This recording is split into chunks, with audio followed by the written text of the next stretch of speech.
ব্যারাকপুরে আতঙ্ক, একের পর এক ব্যবসায়ীকে টার্গেট করছে দুষ্কৃতীরা। এবার হুমকি ফোন ডি বাপি বিরিয়ানির দোকানের মালিক অনির্বাণ দাসকে। গত 4 মাস ধরে 20 লক্ষ টাকা চেয়ে হুমকি দেওয়া হচ্ছিল অনির্বাণকে।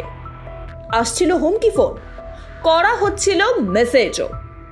এবার মোটর বাইক করে তাকে ফলো করার অভিযোগ আনলেন অনির্বাণ। এখন প্রাণ সংশয়ের আশঙ্কায় ভুগছেন তিনি। ঘটনাটা 4-5 মাস আগেও এরকম আমাকে হুমকি দিয়েছে, হুমকি চলছে। মানে টাকা পয়সা যদি আমি না দিই তাহলে আমার ব্রাঞ্চের উপর এফেক্ট করবে, ওরা গুলি করবে। তো এটা 3-4 মাস আগে এরকম ঘটেছিল। আমি প্রশাসনকে জানিয়েছি। 4-5 রকমের নাম্বার দিয়ে তারা ফোন করছে, ইন্টারনেট কলিং করছে, বিভিন্ন নাম্বার থেকে ফোন করছে আর বিভিন্ন জায়গা থেকে ফোন করছে। প্রশাসনের কাছে পাঠিয়েছি, প্রশাসন আশ্বাস দিয়েছে যে এদের ব্যবস্থা নেবে। তো আমাদের একটা নিজস্ব মানে মানসিক সমস্যা হয়ে যাচ্ছে যে আমরা কিভাবে ব্যবসাটা করবো। আমরা ব্যবসাতে কোনো নিরাপত্তা পাচ্ছি না, ব্যবসা করবো যে সে সাহসটা পাচ্ছি না, যে বাড়ি থেকে বেরোবো সেই সাহসটা পাচ্ছি না। টাকা ডিমান্ড করেছে। আর এটা 4 মাস আগে করেছিল। আর পরশু দিনের যে ঘটনাটা হয়েছে, আমি রাত্রেবেলা ব্যবসা করে ফিরছিলাম। তখন ব্যবসা করে ফিরতে যতটা টাইম লাগে করে বন্ধ করে ফিরছিলাম, তখন ওই 12:30-1টা বাজে। ওই সময় আমি মোড়াগাছা ক্রসিং করছি, সেই জায়গাটা থেকে আমি ফলো করছি যে সেখান থেকে আমাকে পুরো 2টো বাইক আগে পিছনে স্পট করে ফলো করছে। পুরো কন্টিনিউয়াস ফলো করতে করতে তারা ওয়ারলেস গেট অব্দি এসছে। ওয়ারলেস গেট আসার পরে একটা বাইকের মুখ থাকে কুন্ডুবাড়ির দিকে আর একটা বাইক মোহনপুরের দিকে। হ্যাঁ, তো আমি সেই সাহসটা পাচ্ছিলাম না যে আমি সোজা যাব। আমি গাড়িটা টার্নিং নিলাম মানে মোহনপুরের দিকে নিয়ে আমি আমার সিএমডি কমপ্লেক্সের দিকে ঢুকলাম। কমপ্লেক্সে ঢোকার গেটের সামনে যেই দাঁড়ালাম তখন দেখছি একটা বাইক স্লো করলো। স্লো করে মানে আমি যে ঢুকছি সেটা ফলো করছে, করে সে বাইকটা সিধা মোহনপুরের দিকে চলে গেল। তো আমি আর সাহস পেলাম না যে বাইক মানে গাড়িটাকে আমি কমপ্লেক্সে ঢোকাই, কারণ অলরেডি একটা বাইক কুন্ডুবাড়ির দিকে গেছে। আমি ভাবছি যে এই গেট থেকে যদি ঢুকে কিছু ওরা মানে অ্যাটাক করে, সেই কারণে আমি গাড়িটাকে আবার রিভার্স করে আমি একদম কল্যাণী হাই রোডের মুখে দাঁড়ালাম।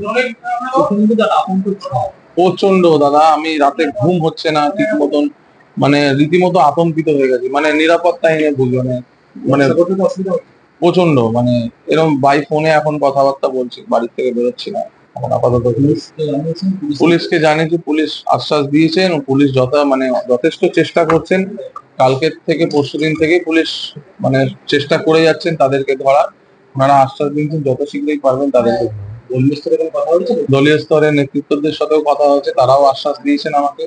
আমার এমএলএ আমায় আশ্বাস দিয়েছেন, এমপি আশ্বাস দিয়েছেন, আমার লোকাল নেতৃত্বরা যারা আছে তারা প্রত্যেকে আমায় আশ্বাস দিয়েছেন যথারীতি তাদের এগেনস্টে স্টেপ নেওয়া হবে। এবং আমাকে সিপি সাহেবও আশ্বাস দিয়েছেন আমরা যথারীতি কাজ করছি।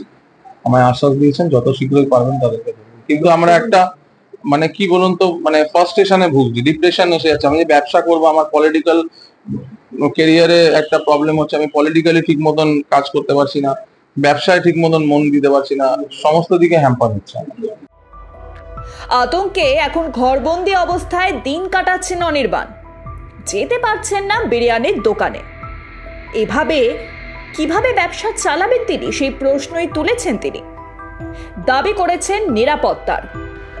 এ ব্যাপারে মোহনপুর পঞ্চায়েতের প্রধান নির্মল কর তিনি জানিয়েছেন, অভিযোগ পেলে যথাযথ ব্যবস্থা নেবে প্রশাসন। যদি তাকে কেউ হুমকি দিয়ে থাকে, এটা ব্যারাকপুরের বেশ কিছু কয়েকজনকে এই ধরনের হুমকি এসছে, এ ব্যাপারে ও সিপির সাথে কথা বলা উচিত। আর যদি কথা বলে থাকে প্রশাসন নিশ্চয়ই স্টেপ নেবে এবং সর্বক্ষেত্রেই প্রশাসন স্টেপ নিচ্ছে এবং তার যা ব্যবস্থা করা, সুরক্ষা দেওয়া, সে ব্যবস্থা প্রশাসন করবে। 2022 সালেও ব্যারাকপুরের এই ডি বাপি বিরিয়ানির দোকানে হামলা চালিয়েছিল দুষ্কৃতীরা। কোনো রকমে প্রাণে বেঁচেছিলেন ব্যবসায়ী। এবার আসছে হুমকি ফোন, তাই আতঙ্কে ঘুম ছুটেছে তার। শুধু অনির্বাণই নয়, এই ব্যারাকপুরের অনেক ব্যবসায়ীরই ঘুম ছুটেছে এখন। অনেকের কাছেই আসছে হুমকি ফোন। কেন এই পরিস্থিতি? সদুত্তর দিতে পারবে কি প্রশাসন? উঠছে প্রশ্ন। ব্যুরো রিপোর্ট, মাধ্যম।